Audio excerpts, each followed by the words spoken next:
Alright, what is up everybody? This is Rance, aka Darth Lugia, and I just wanted to give a very quick intro to kind of give some context for this video. So, this is a monthly tournament held in Salt Lake City, and the venue is actually a boxing gym.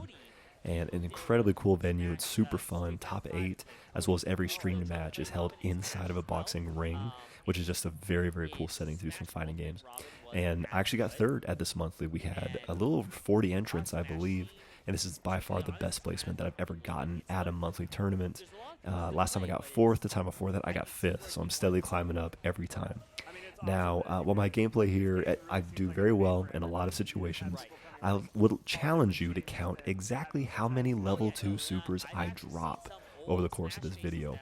If you've watched my stuff and if you've seen me play, you know that I do not drop that level 2 super. But once you drop it once, then you start thinking about it and you cannot stop dropping it. So that's a fun little challenge for you guys to see how many of those I drop. Other than that, though, I was very, very happy with a lot of my gameplay and hope you guys enjoy the video. Thanks so much, and I will see you next time.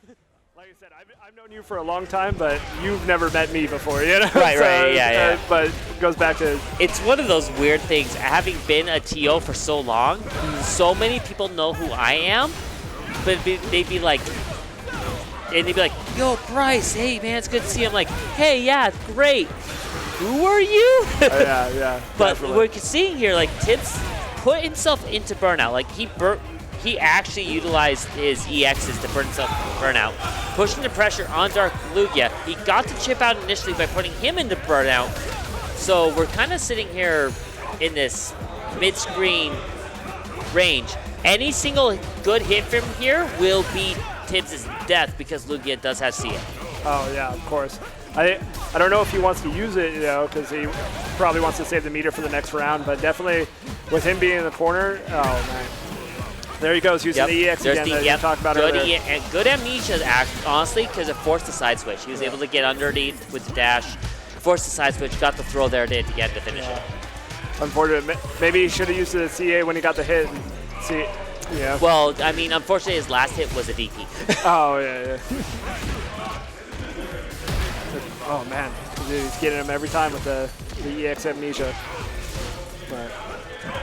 So, what's the character's game plans going on? Because DJ, he's kind of like a mix-up. He has a fireball. Right. Like So a lot of DJ's plan, from my understanding, like in the range, the mix-up is will I throw a fireball or not? Because he's got the ability to throw the light, which is actually a fake. Yeah. But as soon as he gets in range, a lot of his mix-up comes from sway. And JP Sway's the on- move where he goes backwards, right? Yes. Because from sway, he can overhead, he can low, he can just cancel. That's a lot of his game plan. Seeing in this range, like sway doesn't work as much. That jumping light kick is nasty because of how quickly it comes out and how easily it crosses up. Oh, okay. Of course, JP being JP, he wants to keep you out. It's crazy that JP is a zoner, but I feel like his tools up close are so good at getting people off. As we just saw there, Yeah. like he just did the jump. I do not know which jump button that is. I want to say it's jump medium kick. I haven't actually sat down and played with JP to figure out all of his moves yet. I think it was heavy kick, but yeah. Is it heavy kick Yeah. to do the feet together? Yeah, the feet together. Yeah. Yeah, Okay. so jump back heavy kick to get him out of the pressure Yep. situation in the corner. Every JP loves that move. Yeah, it's such a good... JP honestly has great buttons. I mean, yeah. both these characters are in Yep. contention for like one of the best characters in the game, so... Yeah. So DJ, JP, both of course some of the best characters in the game.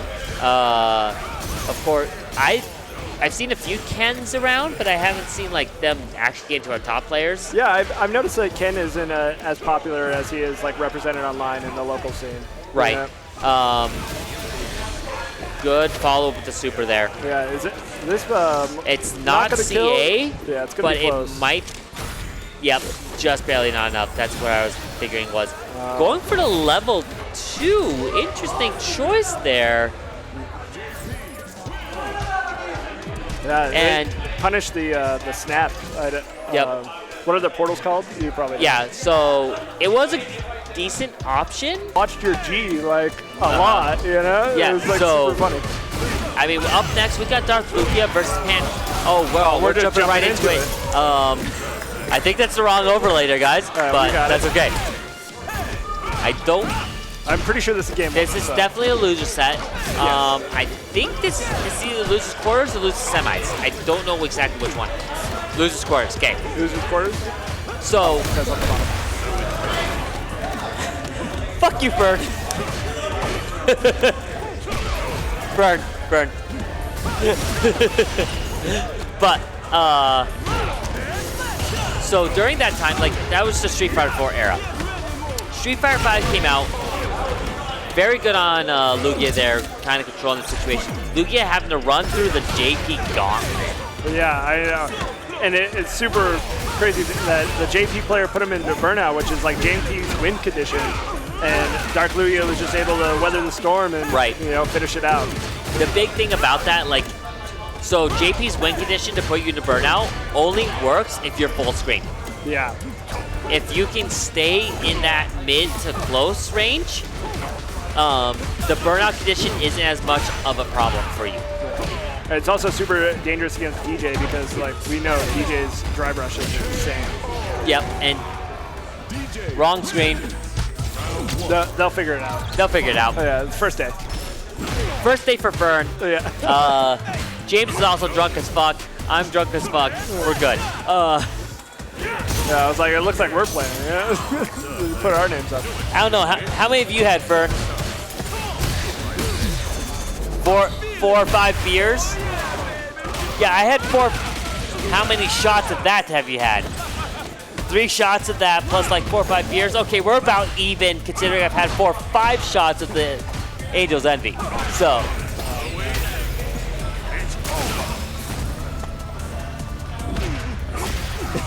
And yeah, everyone operating right now is drunk.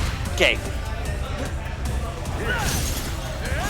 Apparently, Anyways, there's still 1 shot left. You want to go get it? 1 shot left.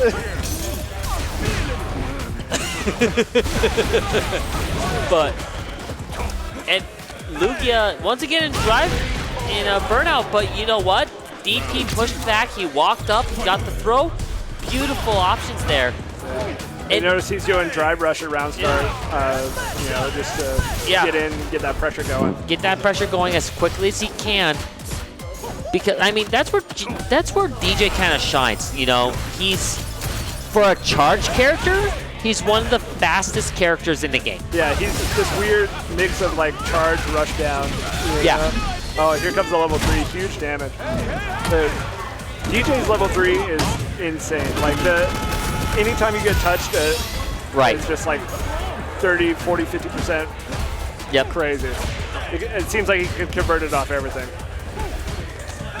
Well, I mean, when you have that jump light that no one can really do anything about, like it is. What is?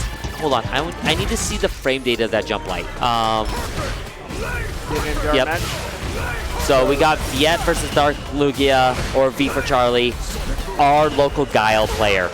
Like, he is... Every local's got to have one. Yep. So, Guile, this game we got a lot of zoners, and the zoners are really good. Oh, yeah. Guile, JP, so Guile's definitely going to be looking to keep the DJ player out, but the DJ player, he's got to put his mix in. Right, and I mean, we're seeing it already. Like, he's not letting Viet play his game. Yeah. Walked him to the corner almost instantly using the EX Fireball to get through Guile's own fireballs. So yep. Guile doing it right back. I like the idea of using the cross Fireball there to just let him walk in and keep the pressure after the side switch. Yeah, definitely it just lets him get to the screen. But good on Lugia there to just keep his calm, get the side switch back, get the throw. Air throw coming out, okay. He was ready, dude. He's like, I'm not gonna flash kick. I'm just gonna grab you. Yep.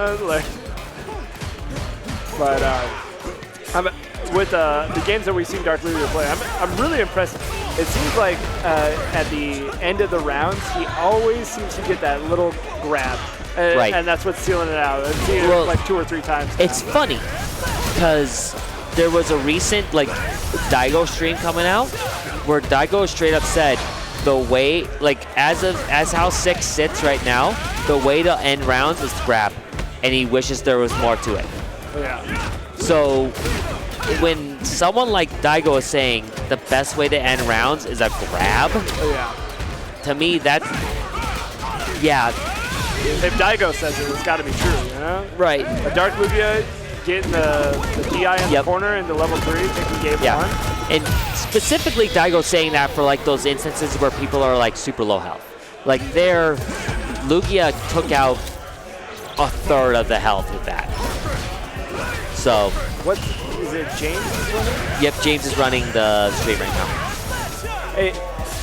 James, names are flipped. Oh, wait, he doesn't have headphones on. So. Yep. He does have a headphone, one line going in. Oh, so. Cool. I didn't see it from here. Perfect. But, yeah, no, if Daigo says you got to grab at the end of the round, we're grabbing at the end of the round. Right. And that's what we got to do. He's one of those players that has been in around for so long that, yes, he's not necessarily you don't see him necessarily in top 8s, but everyone respects what he has to say because he's been around since Street Fighter 2. Yeah. He is one of the, names that everyone in the FGC knows. Good dash up after the follow-up fireball there, or Sonic Boom. Just going for the chip out. Yeah. We got Armando over here taking quick photos and video of what's going on. But and we got the numbers flipped as well. Lugia took game 1. Yeah, Lugia took game 1. So. But definitely this matchup is a lot of the fireball game until one of them gets in. Right. You know? Good anti-air. He was ready for it, you know? Yep. You could tell he was just looking for it. And the fact that V is in burnout so early, looking to help, we're a third of the way into the time, but I call it early because of the health bars. Shows how much V's using his EX moves in comparison. Yeah, he went for the wall splat. He was a little too far out. It's unfortunate. But I mean, both characters are just using EX fireballs to cancel each other's fireballs out. So. Good parry on the first hit there. Lugia not following up with any more of the beats. But there's that jump in light knee that we talked about there. Yeah. But such a good button, but yep. That time flash kick's a little bit better sometimes. I mean, it's flash kick. Yeah. Mind, I still remember Daigo saying, if Guile is good in this game, there's a problem. So. Yeah. Guile's definitely good. Oh yeah. It's super interesting because it kind of feels like in this game there's like 5 characters that are top 2, you know? Right. So watching it, top 5, I would say personally, not in any order. I'm not naming these. I'm not ordering these, but DJ, Guile, JP, Cammy, and Ken, I would say are top 5, and they're all contenders for number 1. Yeah, I would say so too. I think everybody always is the statistical data. They're like, oh, these characters are winning tournaments, so they have to be the best. I definitely think that shows that it's Ken and JP with Big Bird and Kakaru, but the only reason I don't fully take statistical data in terms of tournament play, also good on Lugia for taking that 2-0 over V for Charlie. Oh, we're still doing so this was losers semi, so it was still best of 3. So awesome on Lugia there for taking it over V for Charlie. One of our strongest players. He's been around. I think V's been around since Street Fighter 4. Oh, okay. So. Yep, Lugia taking it 2-0. So we'll be getting Lugia versus Tibbs next. Ooh. Number 1 Pikachu player in the game. He was one of top 5 in the US. So Utah as a whole was a known scene. That's honestly across a wider range of nation. That's kind of where I came to known across a little more people across the nation. I'm not known as a player by any means. I've never been a top player. But you're definitely a top TO. Right? Yes. The TO of our hearts. Yeah, and the Pokken scene and people in the Pokken scene, I'll still run into people like Coach Steve. Oh yeah. Who will at least recognize my name. just because of the Utah Pokken scene and then me trying to integrate myself with Pokken as a whole. But skipping Pokken, like Pokken was its own little thing side of the Utah FGC as a whole. I mean, honestly, Tibbs here doing a fantastic job keeping Lugia out, knocking him into burnout, and good jump in there. From there, the Utah FGC side, because I kind of, the first time I really kind of integrated myself, just because I had the stream equipment, I started showing up at things more consistently. And just because I already knew how to TO, like, they didn't necessarily, the anime guys didn't necessarily let me like run stuff. They're like, no, we got it, it's no big deal. Great, no problem. At a point though, probably like just before COVID, like probably like mid 2018, that's where us, Get Good, started really rising locally. That's where our quarters tournament started, that's where Ringside started, etc. Also, beautiful combo into the super there by Lugia. Yeah, I actually was going to say, I love Lugia's use of his EX fireball. He's throwing it out, letting it contest the projectile, and then he's dashing forward. Ooh, I love that option there to counter the drive rush. This matchup is all about Right. Yeah, this is very much a, so this is like the opposite playstyle you want. Tibbs wants to keep Lugia out, Lugia wants to get in. Like you got the rush down versus the keep out.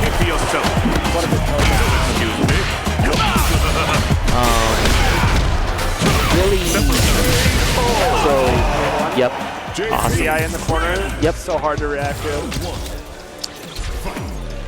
But, so what was it? Late 2017 to early 2018 is when Caffeinails unfortunately told the Smash scene we can't do it anymore.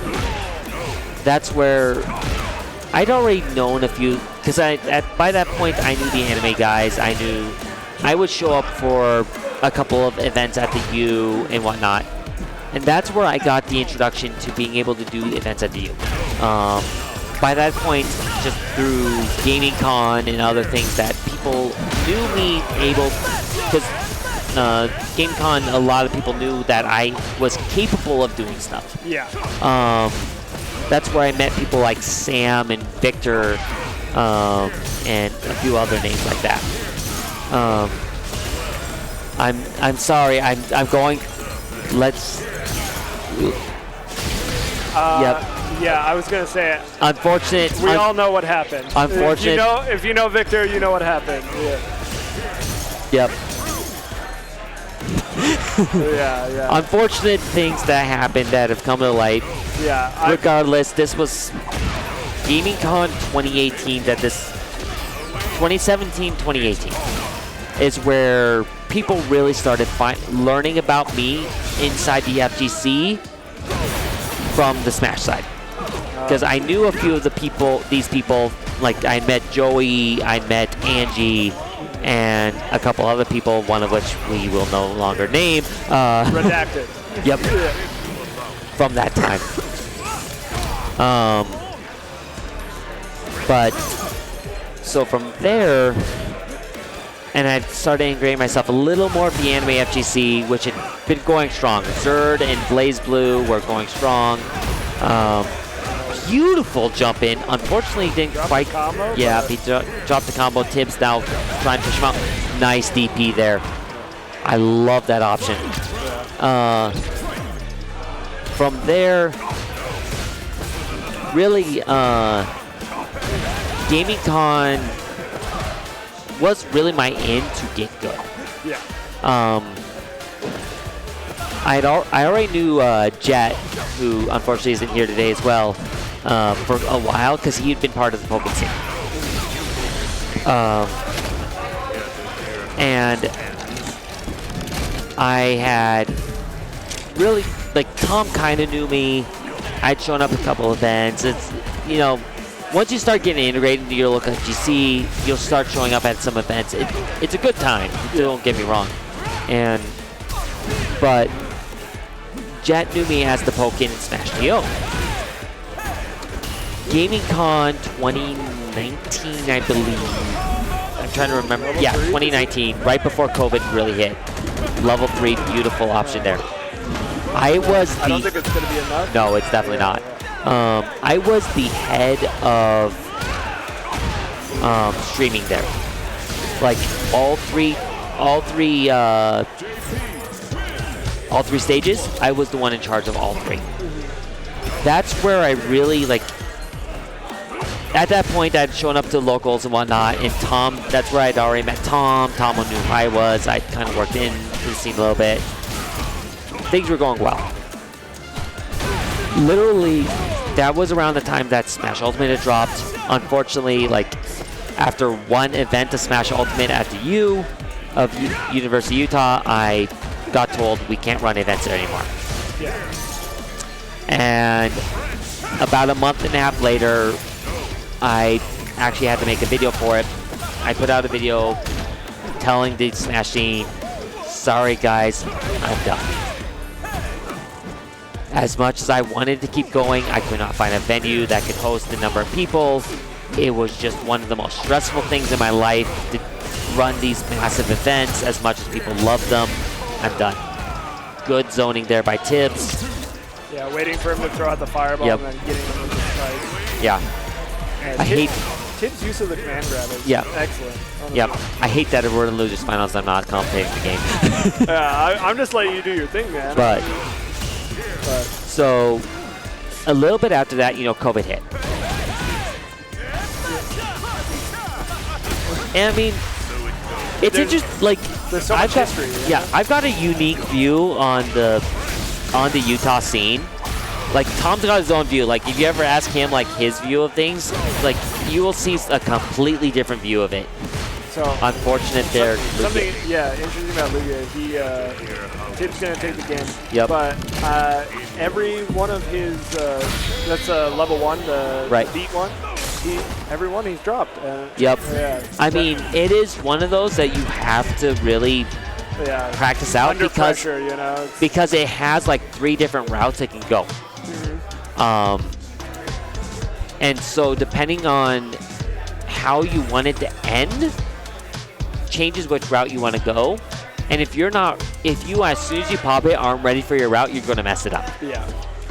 Unfortunate for Lugia, but you know what? Still a top 3. Yeah, no. Awesome. I love it. Great placement. Yep. And we got reveal coming up.